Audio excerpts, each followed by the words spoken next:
I left as if they were my biggest friends. But then the big thing came, because I was with a team of supporters, and I think, okay, now we are in Leiden, because I don't come in Leiden every week, so now we are in the city. We go again to this Bilderberg headquarters. So immediately when I walked out of the police station, I halted a taxi, I halted a cab, and I went with my people directly to the Bilderberg address. So I arrived there. It was like 5 o'clock in the afternoon. And I again rang at the front door. The doorbell? The doorbell, exactly. And I saw it again. No one was there. And I already wanted to turn my back. But then my friends say, wow, stop. I see some light. They're coming. They're coming. They're coming.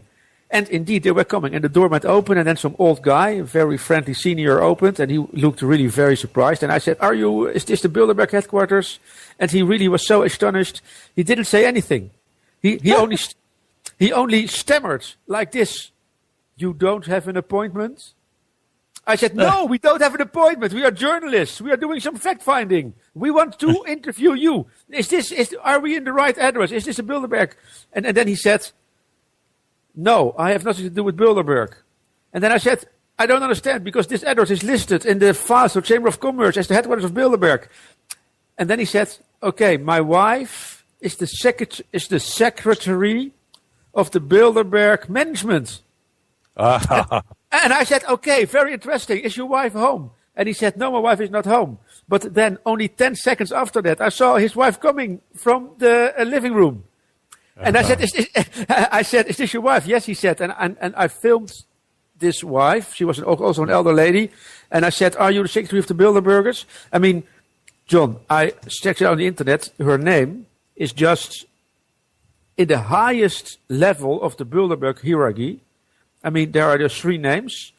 This is Mr. Etienne d'Avignon. He's a very high banker. He is one of the 3 persons listed as the main people.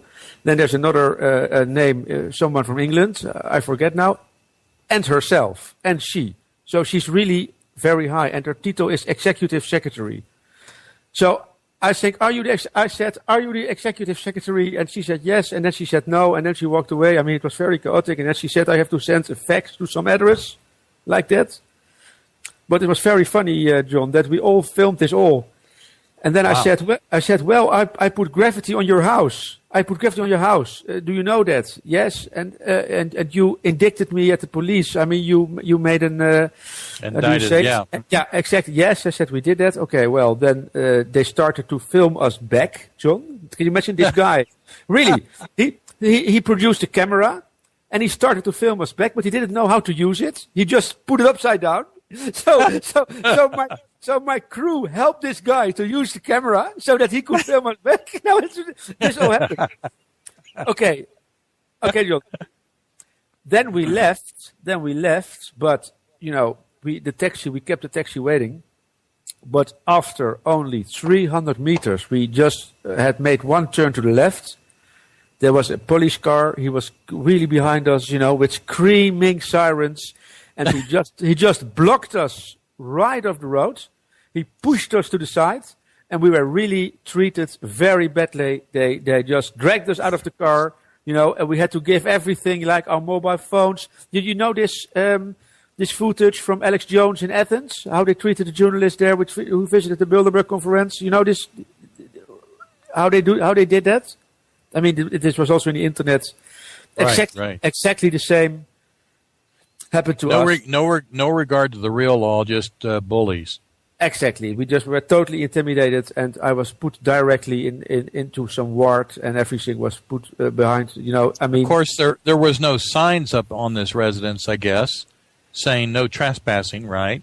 Absolutely not. No. So that means that you have a right to go up to the door and knock. If they answer it, there isn't a law against talking to them. So you had not broken a law at that point.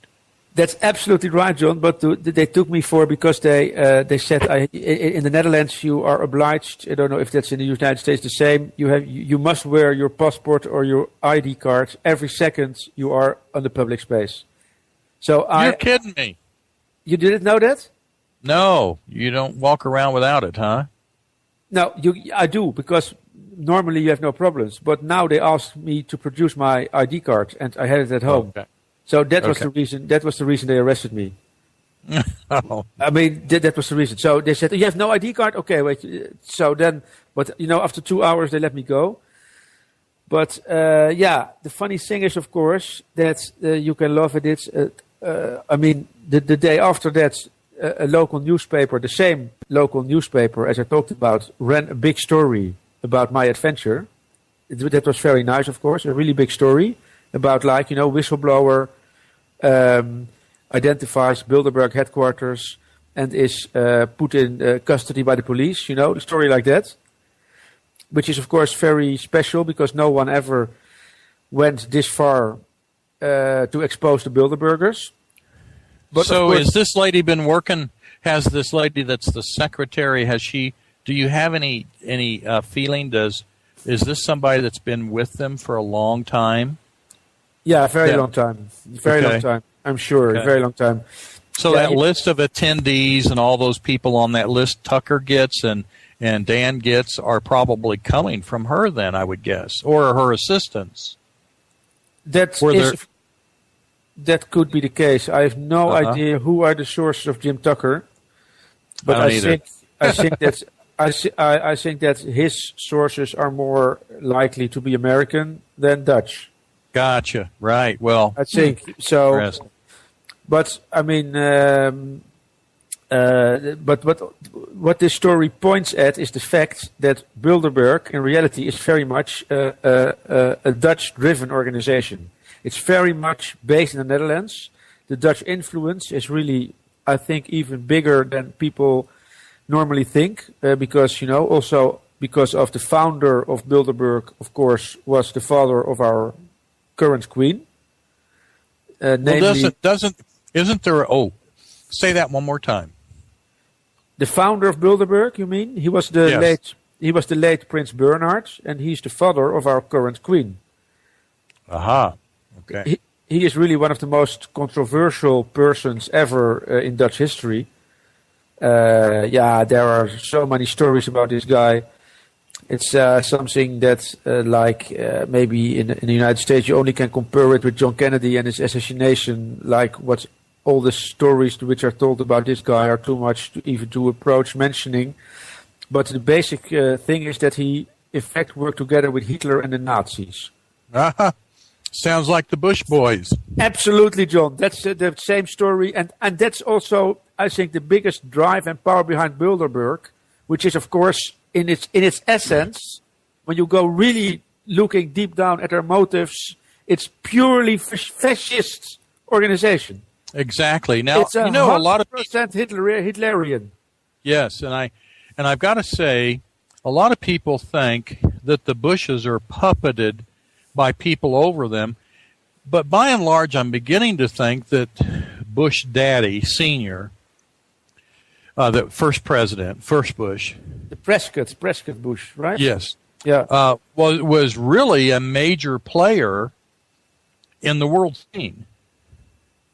And the first president, first President Bush Sr., has acquired quite a bit of wealth since he became president and subsequent to it, because he's always been in that position of power. I mean, being head of an intelligence agency before you're president has some perks, has some advantages.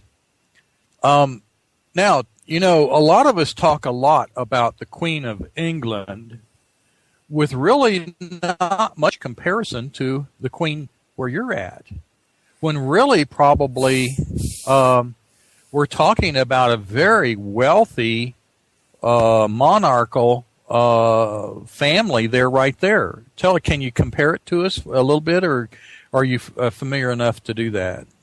To make comparison between the royal Dutch family and the Bush clan. That's what you.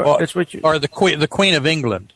Oh, the Queen of England. Yeah. I think that's a very good question, John, because the relationships between our royal family and the Windsors, which is the name, right, are really very close. I mean, they go back to the 17th century, where all kind of marriages took place between the two houses. So they're really very much in connection. But you